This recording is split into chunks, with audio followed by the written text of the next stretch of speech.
Hello friends, our next lecture about the ionization energy part second। कल हम लोगों ने आयोनाइजेशन एनर्जी के बारे में पढ़ा। आयोनाइजेशन एनर्जी किसे कहते हैं, सक्सेसिव आयोनाइजेशन एनर्जी क्या होती है, और उसके अलावा हम लोगों ने फैक्टर्स के बारे में पढ़ा और इसकी यूनिट्स क्या होती हैं। इनके बारे में हम लोगों ने यहाँ पे डिटेल डिस्क्राइब किया।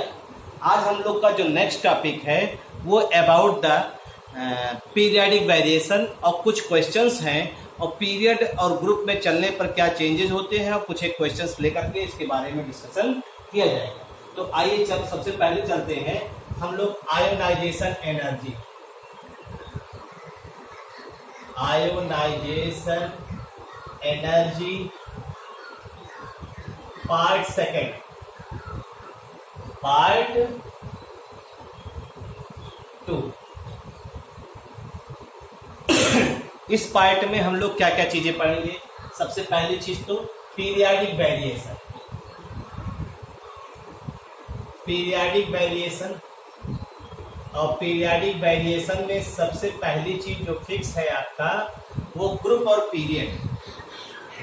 ग्रुप और पीरियड के बारे में बातें फिक्स। अगर आप ग्रुप में चलते हैं, इन ग्रुप आपका फिक्स है। ग्रुप में हमेशा हम लोग कहाँ से कहाँ चलते हैं, टॉप टू बॉटम। ध्यान दीजिएगा, ग्रुप में हमेशा हम लोग टॉप टू बॉटम चलते हैं, और टॉप टू बॉटम चलने पर आपको मालूम है आयोनाइजेशन की एनर्जी की वैल्यू जो होती है वह डिक्रीज करती है। क्यों? क्योंकि आपको मालूम है टॉप टू बॉटम जब हम मूव करते हैं तो यहाँ पे एटॉमिक साइज आपकी जो है वह डिक्रीज करती है, और एटॉमिक साइज अगर डिक्रीज करेगी तो डिक्रीज क्या, एटॉमिक साइज इंक्रीज करती है। एटॉमिक साइज इंक्रीज करती है, आयोनाइजेशन एनर्जी जो है वो डिक्रीज करता है, क्योंकि दोनों एक दूसरे के इनवर्स होते हैं। क्यों? क्योंकि हमने बताया टॉप टू बॉटम चलने पर सेल की संख्या बढ़ती है।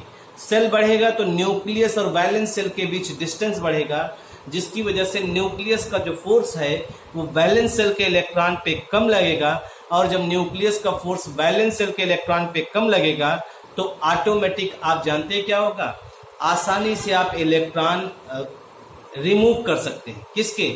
ऐसा एटम जिसकी साइज सबसे बड़ी हो। तो इसी आधार पे कहा गया किसी भी ग्रुप में आप ऊपर से नीचे चलने पर एटॉमिक साइज इंक्रीज करेगी तो आयोनाइजेशन एनर्जी डिक्रीज करेगी। ये जनरल ट्रेंड है जो हर जगह लागू होता है। इसमें बीच बीच में आपको एक्सेप्शन भी मिलेंगे, अभी क्वेश्चंस के रूप में ऑब्जर्व किया जाएगा तो देखा जाएगा। ठीक है भाई, तो ये ग्रुप के बारे में आपने कहा। ऐसे ही अगर आप पीरियड की बात करिए, पीरियड की बात करते हैं तो पीरियड में हमेशा हम लोग चलते हैं लेफ्ट टू राइट। पीरियड में हमेशा हम लोग जो है लेफ्ट टू राइट चलते हैं। लेफ्ट टू राइट चलने पर एटॉमिक साइज जो होती है वो आपकी डिक्रीज होती है। एटॉमिक साइज डिक्रीज होती है। अब ये फैक्टर, अगर इसका फैक्टर, जैसे इसको घटना बढ़ना भी तो आप एटॉमिक साइज में पढ़े, रेडियाई में पढ़े, तो वो चीज अगर आपको मालूम है तो उसके आधार पे आप आयोनाइजेशन एनर्जी को एक्सप्लेन कर सकते हैं।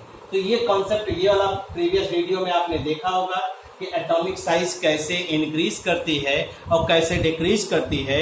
अगर आप इस चीज को पढ़ रहे हैं तो आप अपनी बातों को, जो आप समझाना चाहते हैं कैसे आयोनाइजेशन एनर्जी इंक्रीज या डिक्रीज कर रही है, उस बात को आप एक्सप्लेन कर सकते हैं।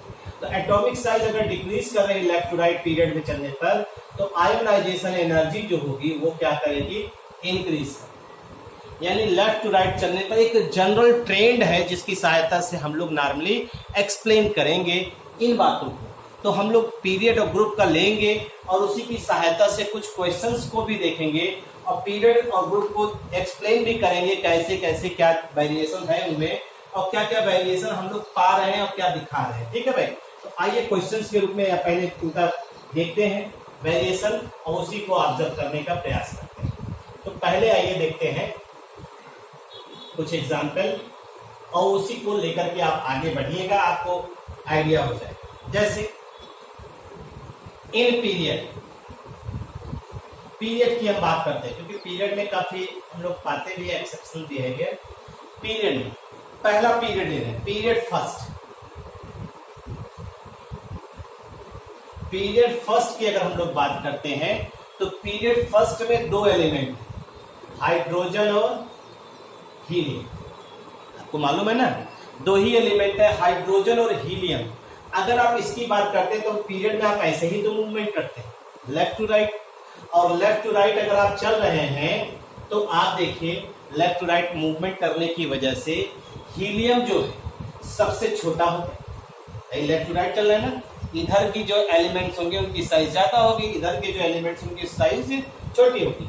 तो हीलियम की साइज जो है यहाँ पे छोटी हो गई। और आप जानते हैं हीलियम की आयनाइजेशन एनर्जी हाईएस्ट होती है। हीलियम आयनाइजेशन एनर्जी मैक्सिमम जिसे कहते हैं, मैक्सिमम इन पीरियोडिक टेबल। ये भी क्वेश्चन जान लीजिए, इंपॉर्टेंट है।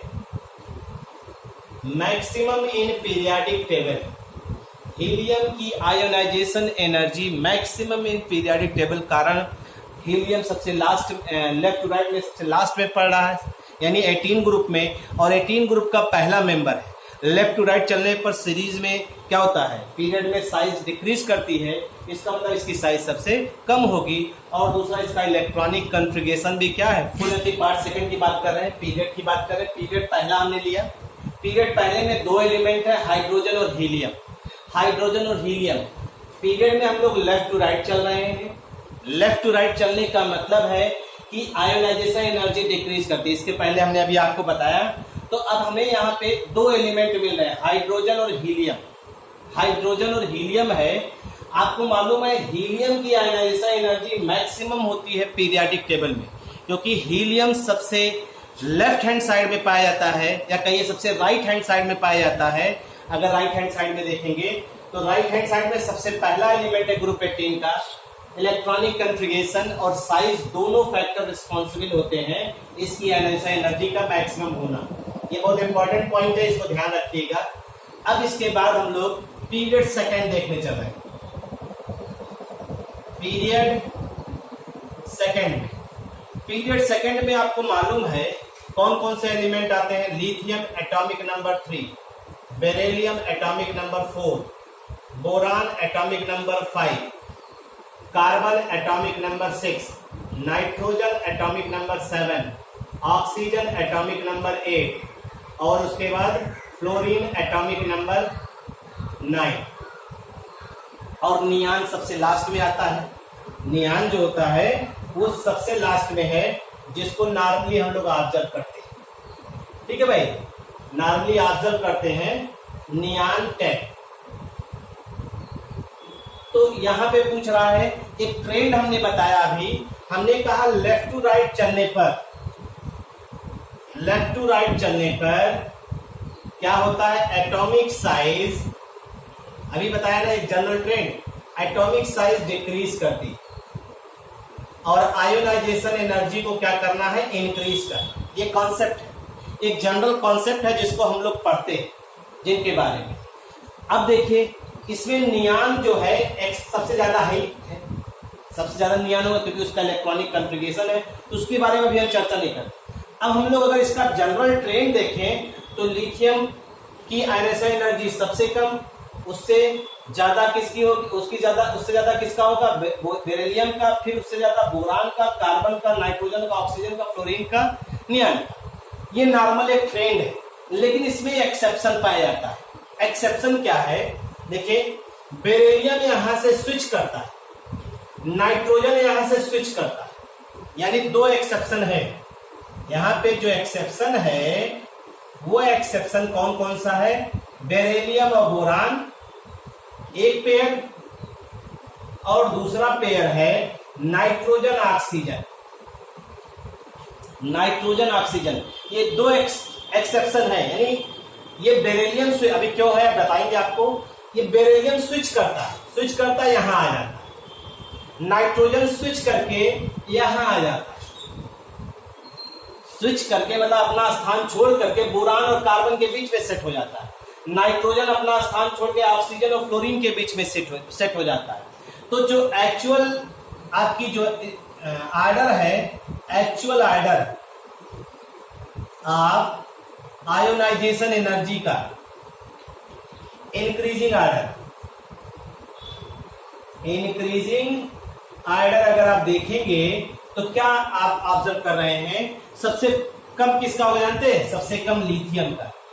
लिथियम इज स्मॉलर देन, अब बेरिलियम तो हट गया, फिर बोरान, बोरान, फिर बोरान के बाद कौन आएगा? बेरिलियम, बेरिलियम के बाद यहां बेरिलियम होगा, फिर कार्बन, कार्बन के बाद नाइट्रोजन चला गया यहां पे, फिर ऑक्सीजन, फिर नाइट्रोजन, फिर फ्लोरीन और सबसे लास्ट में निया। ये इसका एक्चुअल ट्रेंड है, ये बहुत पूछा भी जाता है आपके यहां, और ये कंपटीशन के पॉइंट ऑफ व्यू से भी बहुत इंपॉर्टेंट। ये ऐसा स्विच क्यों करता है, आपको ध्यान देना है। आपको मालूम है नाइट्रोजन 7 है, आपको मालूम है नाइट्रोजन के बैलेंस सेल में 2p3 आता है, और इसके बैलेंस सेल में क्या आता है? 2s2। इलेक्ट्रॉनिक कॉन्फ़िगरेशन अगर आपको याद हो तो ये फुल फील्ड है और ये हाफ फील्ड है। हमने बताया था फैक्टर में, कल प्रीवियस वीडियो में आपको बताया था कि फैक्टर अफेक्टिंग में अगर इलेक्ट्रॉनिक कॉन्फ़िगरेशन फैक्टर लागू होता है तो एटॉमिक साइज और न्यूक्लियर चार्ज फैक्टर पे ये डोमिनेट हो जाता है। ये क्या हो जाता है? डोमिनेट हो जाता है। कौन? Electronic configuration factor. तो ये एडजेसेंट मेंबर से इसकी आयोनाइज़ेशन एनर्जी अपने आप क्या हो जाएगी? ज्यादा हो जाएगी। तो इसीलिए बेरिलियम का एडजेसेंट मेंबर बोरान है, बोरान से ज्यादा होगी यहाँ आकर, और नाइट्रोजन और ऑक्सीजन में नाइट्रोजन की ज्यादा हो गई, यहाँ आकर के एडजस्ट हो गया। तो ये आपका जो है actual order of ionisation energy है। और बेरिलियम का देखिए हमने क्या कहा, बेरिलियम का जो इलेक्ट्रॉनिक कॉन्फ़िगरेशन है 4 होता है ना, 1s2 और 2s2। 2s2 का मतलब फुल फील्ड, फुल फील्ड है, और जब फुल फील्ड होगा तो ऑटोमेटिक है इसकी आयोनाइजेशन एनर्जी हाई हो। और यहां नाइट्रोजन का देखिए, नाइट्रोजन का 7 होता है, 1s2, 2s2, 2p3, 2p3 है। p3 का मतलब अगर हम यहाँ पे देखें तो p3 का मतलब ये हाफ फील्ड हो, हाफ फील्ड हो गया, और हाफ फील्ड होगा तो ऑटोमेटिक है इसकी आयोनाइजेशन एनर्जी हाई हो। किससे हाई होगी? अपने एडजेसेंट मेंबर, अपने एडजेसेंट मेंबर, भाई इनसे तो ज्यादा हाई है लेकिन इससे भी ज्यादा हो जाएगी। बेरिलियम की इससे तो ज्यादा हाई है क्योंकि इधर चल रहा है ना, इधर चलने पर तो आयोनाइजेशन एनर्जी बढ़ रही, लेकिन इसकी अपेक्षा जो है अब इसकी ज्यादा हो जाएगी तो स्विच करेगा यहां आ जाएगा, इसकी अपेक्षा इसकी ज्यादा हो जाएगी ये स्विच करेगा यहां हो जाएगा, जबकि साइज इसकी छोटी है। इस आधार पे हम लोग कह रहे हैं भाई। तो ये आपका एक जनरल कॉन्सेप्ट है पीरियड फर्स्ट और पीरियड सेकंड का। ऐसे ही हम लोग पीरियड थर्ड लेते हैं, ऐसे ही हम लोग जो है पीरियड थर्ड लेने चल रहे हैं और उसमें आपको समझाने का प्रयास कर, ठीक है भाई, उसमें समझाने का प्रयास कर रहे हैं। उसको आइए देखिए, हटा रहे हैं इसको।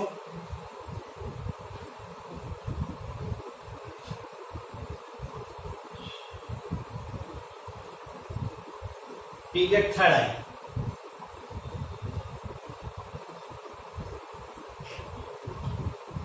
पीरियड थर्ड भी जैसे आपने अभी कहा ना वैसे ही सेम इसमें भी ऑब्जर्व करेंगे। Period third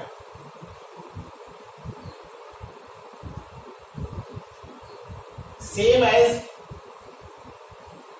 period second. देखिए अभी आपको आइडिया हो जाएगा। सेम एज पीरियड सेकेंड, जैसे आप लोग लेने चल रहे हैं कौन कौन सा?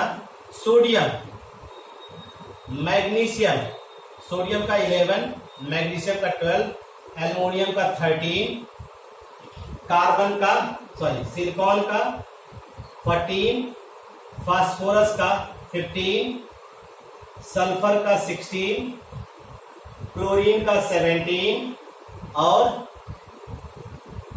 आर्गन का 18।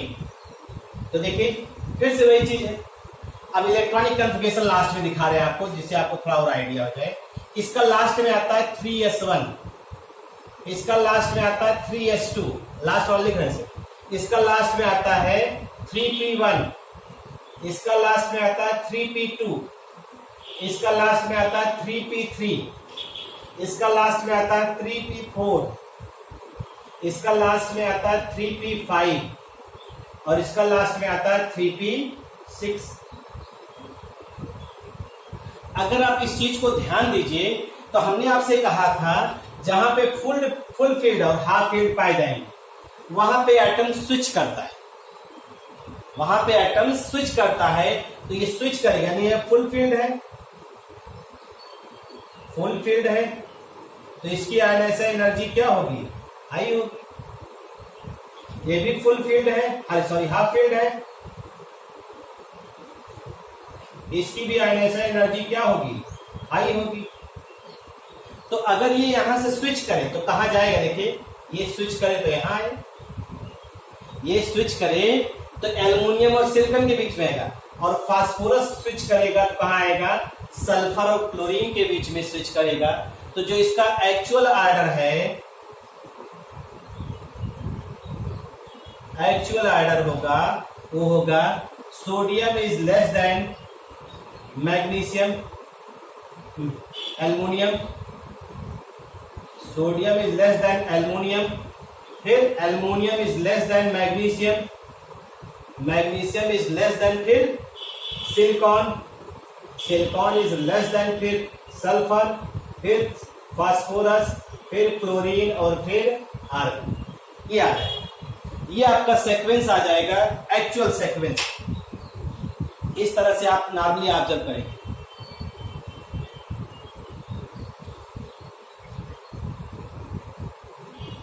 ये एक्चुअल ऑर्डर आ जाएगा आयनाइजेशन एनर्जी का, जो आपने लिखा है। ये कैसा ऑर्डर है, इंक्रीजिंग ऑर्डर। ये कैसा ऑर्डर है आपका, इंक्रीजिंग ऑर्डर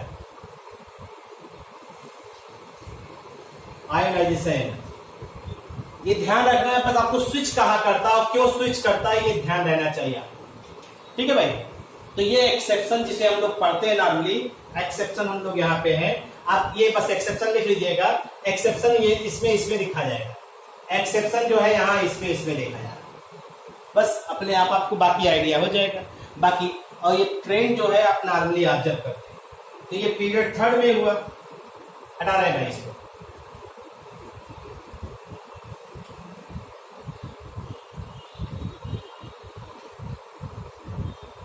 ये पीरियड में था। ग्रुप में हमने आपसे बताया था ग्रुप में क्या होता है। ग्रुप में हम लोग हमेशा टॉप टू बॉटम चलते हैं, ये बताया हमने, अभी पहले बताया था शुरुआत में ना। टॉप टू बॉटम चलने पर एटॉमिक साइज क्या होती है, एटॉमिक साइज इंक्रीज करती है। तो हमने बताया आयोनाइजेशन एनर्जी क्या होगी, डिक्रीज। ये सीधा फैक्टर है। ठीक, अगर आप इसी को देखें, साइज इंक्रीज करने का कारण क्या है, न्यूक्लियर चार्ज जो होता है वह डिक्रीज करता है, इसलिए साइज इंक्रीज करती है न्यूक्लियर चार्ज।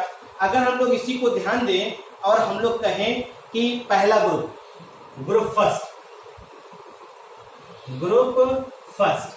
फर्स्ट लेते हैं तो lithium, sodium, potassium, rubidium, caesium, francium. अगर आप इसको देखिए तो फ्रांसियम तो मान लीजिए रेडियो एक्टिव। ये कैसा है, रेडियो एक्टिव। तो इसे छोड़ दिया हमने, छोड़ दिया। और हमने यहां पे देखा तो हम यहां कह सकते हैं आयोनाइजेशन एनर्जी डिक्रीज करें, आयोनाइजेशन एनर्जी डिक्रीज करें। और आपको मालूम है पूरी पीरियोडिक टेबल में सीजियम की जो है आयोनाइजेशन एनर्जी सबसे मिनिमम होती है। सीजियम की, ये सीजियम है, इसकी आयोनाइजेशन एनर्जी सबसे मिनिमम होती है। और कारण उसका क्या है, इसकी साइज सबसे लार्जेस्ट एटॉमिक साइज, इसकी लार्जेस्ट एटॉमिक साइज है। और इसीलिए अगर आपने सुना होगा, जो आपने फोटो इलेक्ट्रिक इफेक्ट में पढ़ा होगा, सीजियम, फोटो इलेक्ट्रिक सेल जो यूज होते हैं उसमें सीजियम का इस्तेमाल करते हैं। और मोस्टली एस ब्लॉक के ही एलिमेंट इस्तेमाल होते हैं, क्योंकि एस ब्लॉक के एलिमेंट की आयनाइजेशन एनर्जी क्या होती है, वो कम होती है। मेटल होते हैं, इलेक्ट्रॉन रिलीज करते हैं, इलेक्ट्रॉन इजेक्ट करते हैं, तो इसलिए। और उसमें सीजियम सबसे ज्यादा जो है फोटो इलेक्ट्रिक सेल में यूज होता है, क्योंकि इसकी लार्जेस्ट साइज होने की वजह से इसकी आयनाइजेशन एनर्जी क्या होती है, मिनिमम होती है। भाई पूरी पीरियोडिक टेबल की बात कर रहे हैं, ionisation energy minimum in the periodic table. तो 2 पॉइंट हमने आपको बताया, एक मिनिमम और एक मैक्सिमम। मैक्सिमम किसको बताया था? हीलियम को। मैक्सिमम हीलियम को पीरियोडिक टेबल में, और मिनिमम जो है सीजियम को बताया पीरियोडिक टेबल में, इसकी आयोनाइजेशन एनर्जी मिनिमम होती है। और यही सेम ट्रेंड जो है ग्रुप सेकंड में भी हम लोग ऑब्जर्व करें। यानी अगर ग्रुप सेकंड को देखें, beryllium, magnesium, calcium, strontium, barium, radium, अगर यही सेम देखें, सेम ट्रेंड आपको जो है मिलेगा, same age group first. Group first का जैसे आपको ट्रेंड मिला है, वैसे ही आपको ग्रुप सेकंड का भी यहाँ पे ट्रेंड दिखाई देगा भाई, ये ध्यान दीजिएगा। ठीक है, ये ग्रुप सेकंड का ट्रेंड है। ग्रुप सेकंड और ग्रुप फर्स्ट का ट्रेंड एक जैसा ही होगा, ग्रुप का ट्रेंड एक ही जैसा होगा। ठीक, तो हम इसी पे बेस मान करके एक दो क्वेश्चन जो आपके यहाँ हैं उसको देखते हैं और उसको समझने का प्रयास करते हैं, फिर आगे चलते हैं, या कुछ और देख लेते हैं तभी आगे चलते हैं।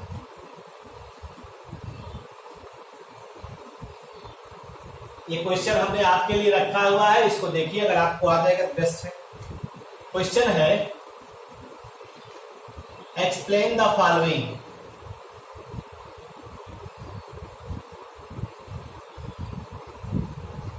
पहला है,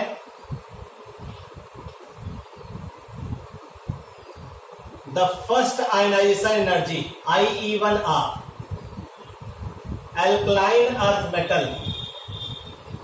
Alkaline earth metal, the first ionization energy of alkaline earth metals. Alkaline earth metals are higher than those of corresponding alkali metals.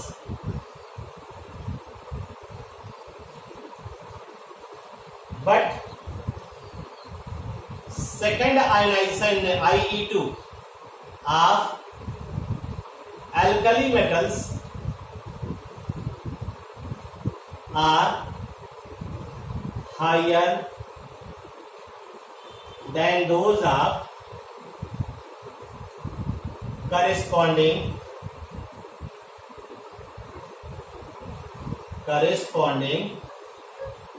alkaline earth metal.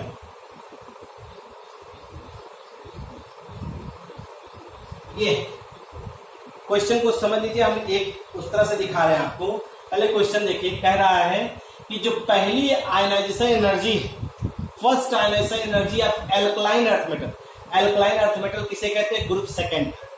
Group second के मेंबर को आप कह रहे हैं एल्कलाइन अर्थ मेटल। तो पहली ionization energy जो है वो किसकी कह रहे हैं आप? ज्यादा है एल्कलाइन अर्थ मेटल्स की। किसकी अपेक्षा? एल्कली की अपेक्षा। और फिर कह रहे हैं दूसरी आयनाइजेशन एनर्जी जो है वो एल्कली की ज्यादा है। किसकी अपेक्षा? एल्कलाइन। जैसे हम लिख रहे हैं एल्कली, यही तो लिखा आपने, और एल्कलाइन।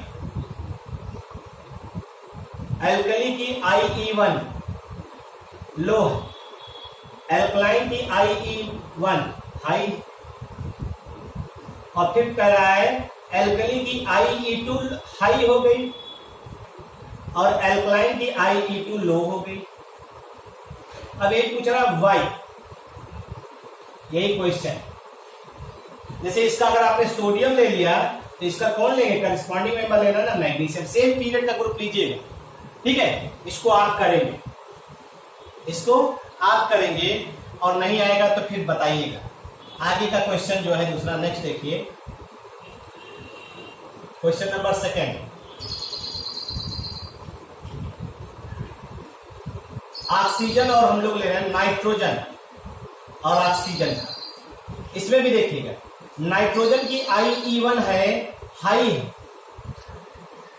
ऑक्सीजन की IE1 लो, फिर इसकी IE2 जो है वो लो है, और इसकी IE2 जो है वो हाई। सब इलेक्ट्रॉनिक कॉन्फ़िगरेशन बेस्ड क्वेश्चन है भाई।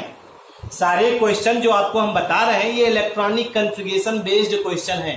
दिमाग लगाइएगा, जब आप अप्लाई करेंगे तभी क्वेश्चन आपको आएंगे भी। बहुत इत्मीनान से देखिए, कोई दिक्कत नहीं है, ऐसा क्वेश्चन नहीं है कि आपको हार्ड एंड फास्ट कुछ अलग करना है इसमें।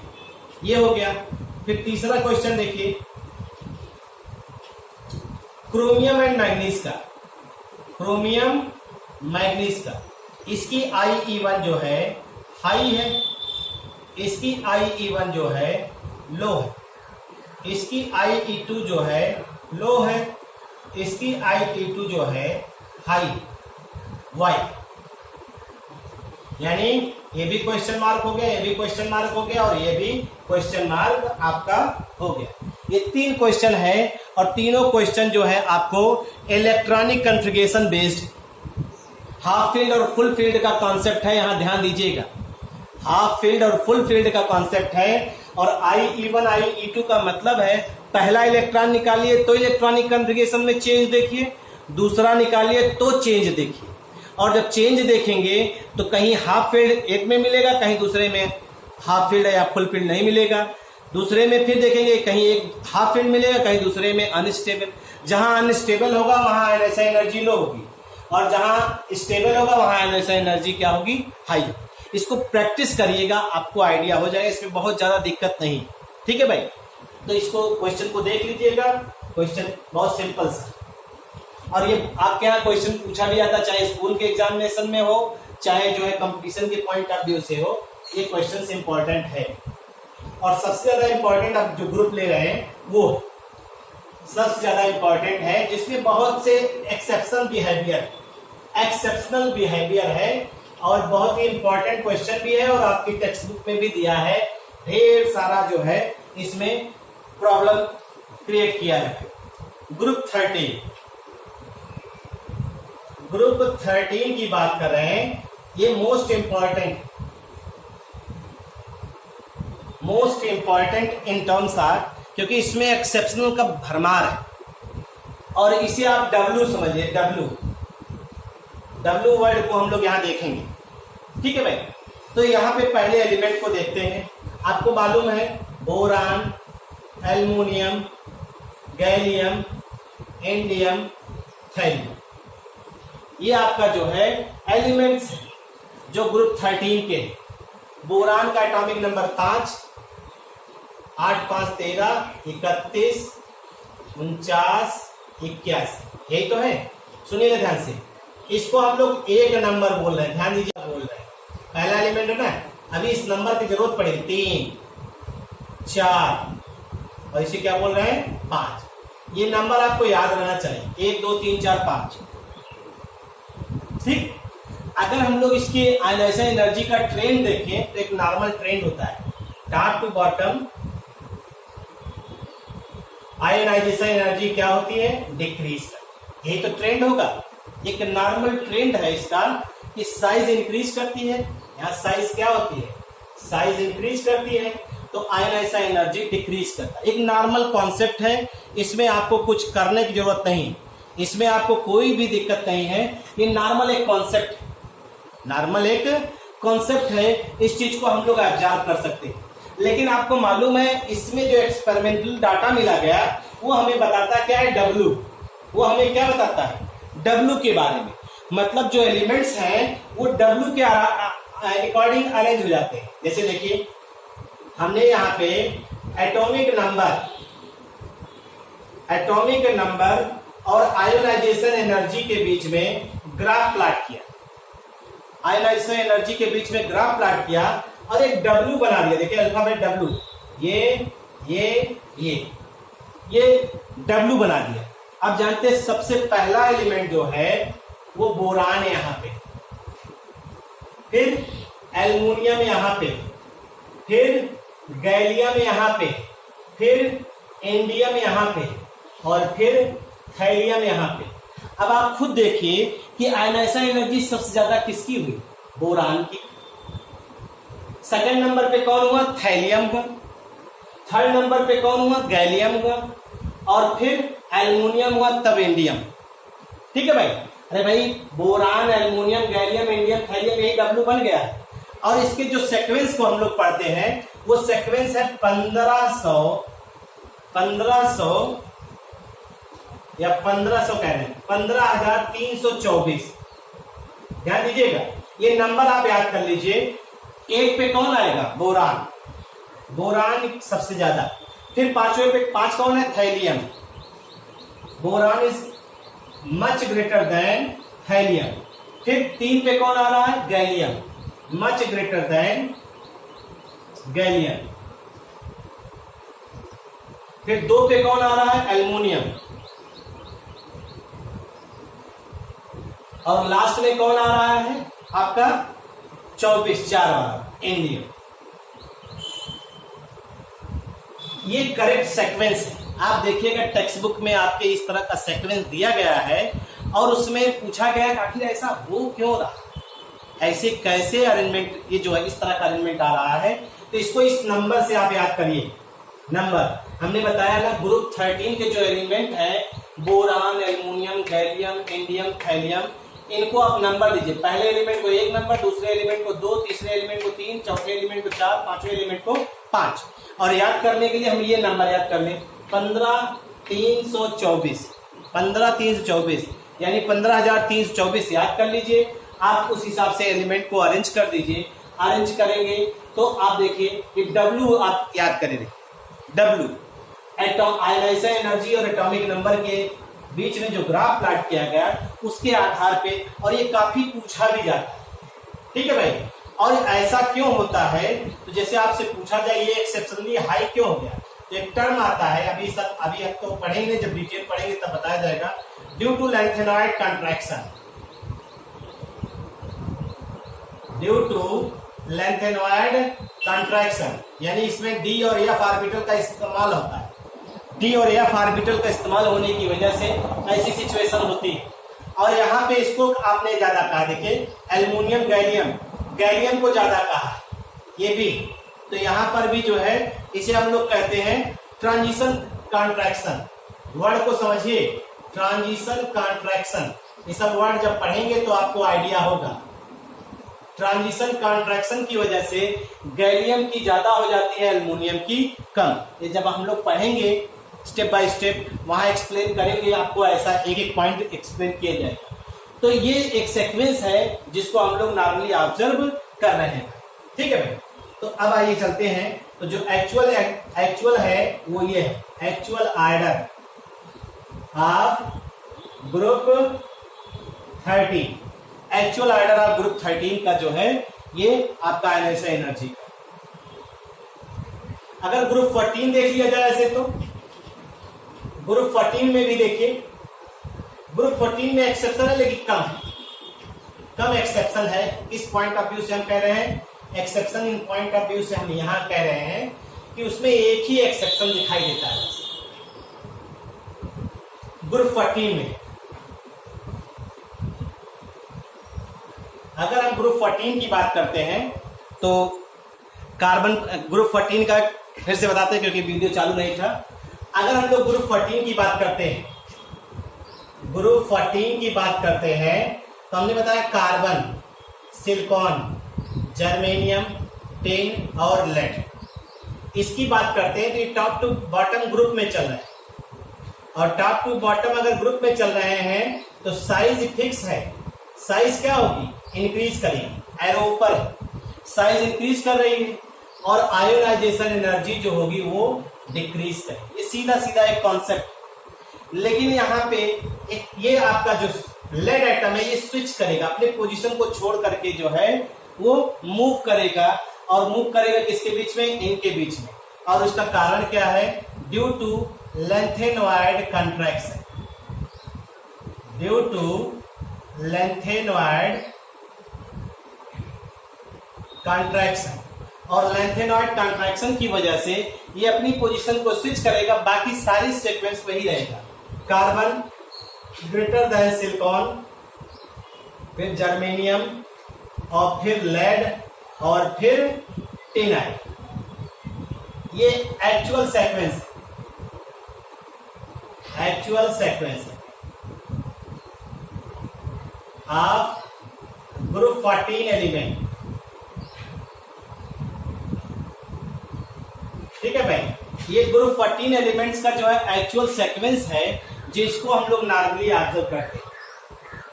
ठीक, तो ये सीक्वेंस आपको ध्यान रखना चाहिए, क्योंकि जो न्यूमेरिकल वैल्यू है, देखिए हम लोग पहले रिजल्ट आता है फिर उसको उसी के हिसाब से अरेंज किया जाता है। और केमिस्ट्री में ये चीज है कि जब एक्सपेरिमेंटली ऑब्जर्व किया गया, ये पाया गया इसके बीच में, ये ना कि इसके पीछे पीछे पाया जाता है। तो इसका कारण फिर बताया गया, कारण के आधार पर इसको इसका एक्चुअल सीक्वेंस जो है वो बताएगा कि वास्तव में ये यहाँ पे पाया जाता है। अब आइए नेक्स्ट चलते हैं हम लोग। नेक्स्ट जो हम लोग का टॉपिक है वो मेटेलिक और नॉन मेटेलिक कैरेक्टर। मेटेलिक और नॉन मेटेलिक कैरेक्टर वो भी किसका हम लोग ऑब्जर्व करेंगे इसको on the basis of ionisation energy. तो metallic and non metallic character,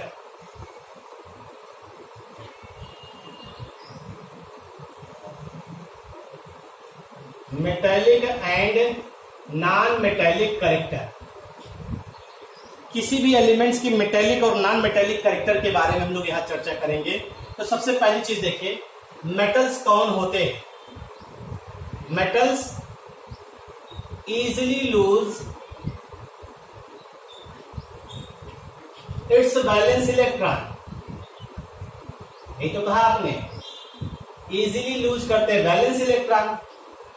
और इलेक्ट्रॉन कौन लूज करता है? इलेक्ट्रॉन लूज इजिली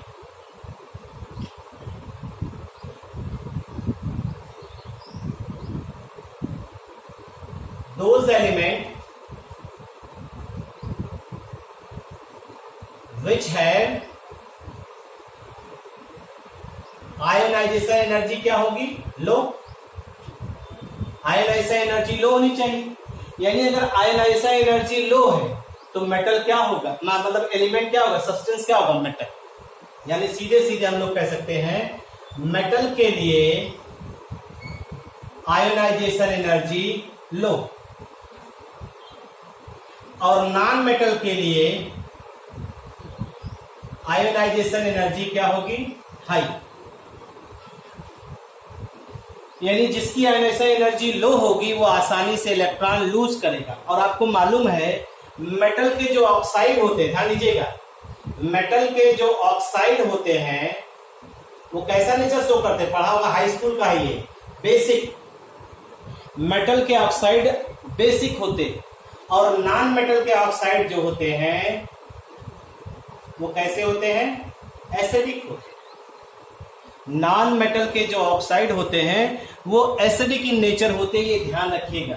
तो इस आधार पे अगर आप ध्यान दीजिए किसी को, तो आपने कहा अगर इस तरफ चल रहे हैं, अगर हम इस तरफ चल रहे हैं, दो सीरीज हमने बना दिया, अगर इधर चल रहे हैं तो यहां मेटल है और यहां नॉन मेटल,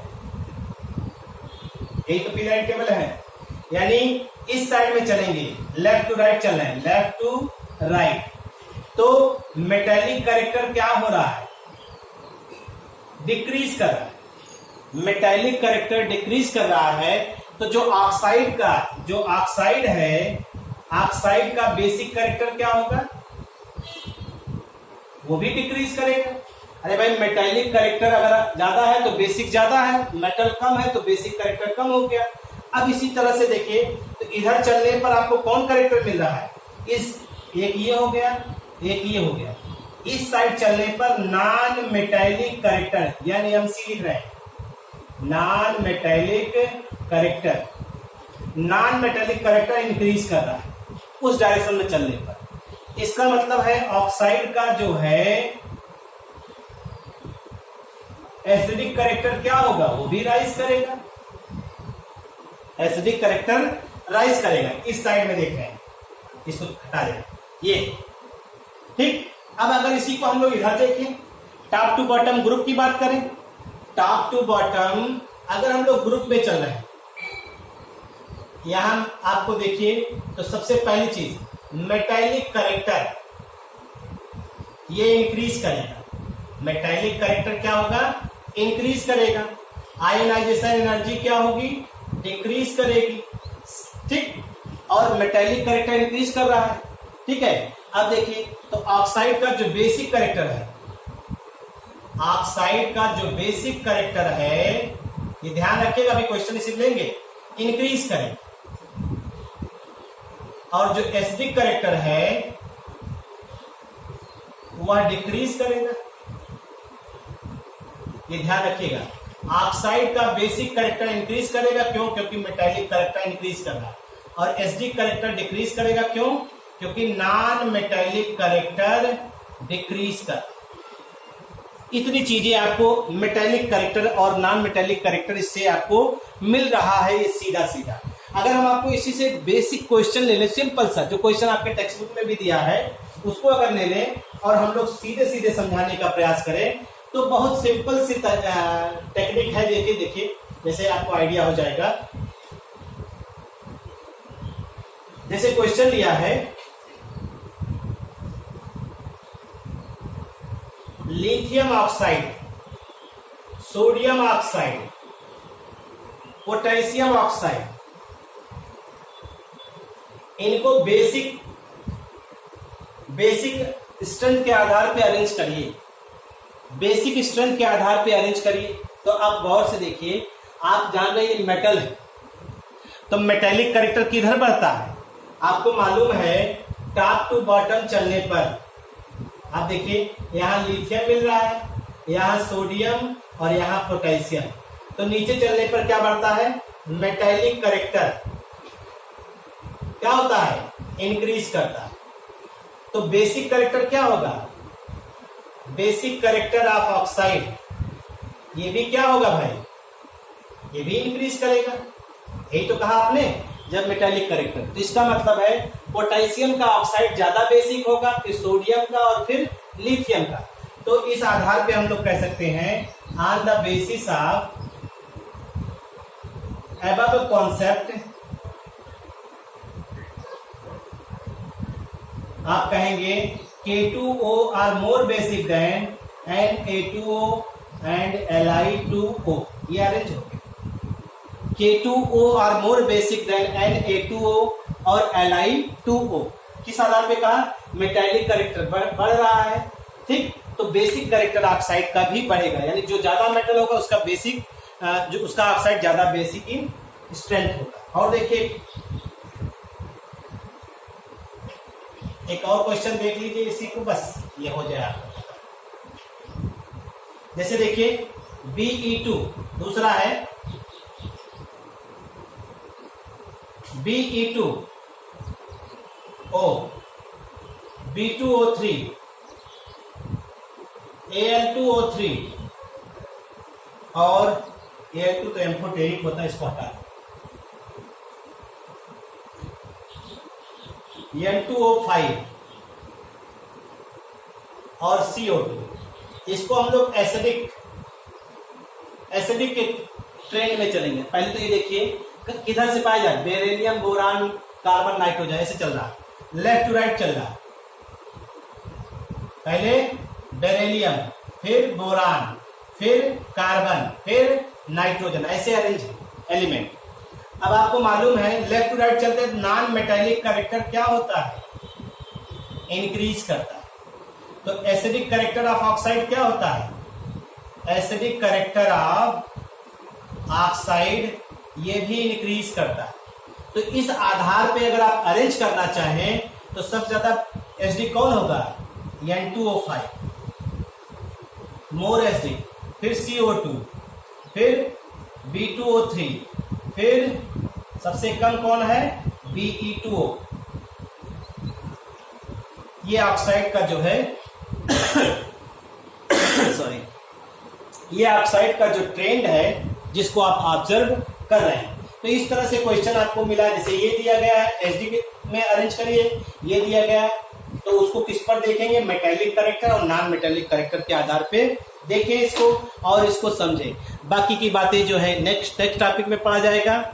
पढ़िए अच्छे से, आपके साथ अच्छा हो, अच्छा करें आप, हम यही चाहेंगे। जैसी भी चीजें, जो भी चीजें आपसे हो रही हैं, आप बस क्वेश्चन जो दिया जाए और साथ ही साथ नोट्स बनाते हुए चलिए, क्योंकि वीडियो देख करके आप नोट्स बना सकते हैं और जब हम आपको पढ़ाने के लिए 4-4, 6-6 घंटा पढ़ सकते हैं, तो आप एक वीडियो को देख करके नोट्स अगर आपको बनाना है तो आप इतना मेहनत नहीं कर सकते हैं। तो फिर हमने कहा ना 11th और 12th हलवा पूड़ी नहीं। आप परेशान होंगे जब आपका कॉन्सेप्ट नहीं क्लियर होगा, तो देर सवेर आपको कहीं ना कहीं परेशानी का अनुभव होगा। इसलिए इसको पढ़िए और जो भी चीजें आपको दिक्कत हो वो बताइए। ठीक है भाई, थैंक यू।